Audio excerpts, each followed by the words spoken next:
Telugu Desam party జిల్లా ప్రధాన కార్యదర్శి పింక శ్రీనివాస్ బాబా జన్మదినం సందర్భంగా వాకలపూడి గ్రామంలో గల ఉమా మనోవికాస్ కేంద్రం చిన్నారులు కుటుంబ సభ్యులతో కలిసి జన్మదిన కేక్ ను కట్ చేశారు. అనంతరం ఉమా మనోవికాస్ కేంద్రం మానసిక దివ్యాంగులకు ఫ్రూట్స్ ను పంపిణీ చేసి భోజనం అందించారు.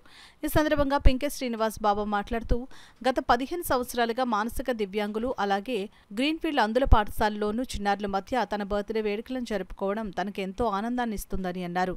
ఈ కార్యక్రమంలో టీడీపీ నాయకులు పెంక సత్యనారాయణ, ఎం బాబురావు, ఎం నాగేశ్వరరావు, జనార్దన్, కాదా సత్యనారాయణ పాల్గొన్నారు. వికాస కేంద్రంలో ఉండటం జరుగుతుంది. నా పుట్టినరోజు సందర్భంగా ప్రతి సంవత్సరం గత 15 సంవత్సరాల నుంచి నేను చేసి విధంగానే ఈసారి కూడా మనోవికాస కేంద్రం ఇలా గ్రీన్ఫీల్డ్ స్కూల్ ఇలాంటి వాటిల్లో కార్యక్రమం చేసుకుంటూ వెళ్తాం అన్నది నా ఆశయం.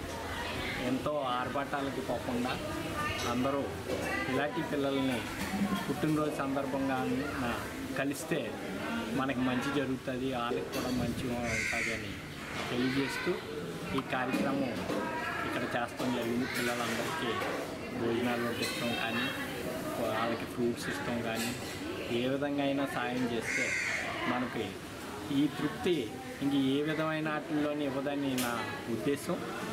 ఈ అవకాశం ఆ దేవుడు నాకు కల్పించినందుకు సంతోషం, ధన్యవాదాలు.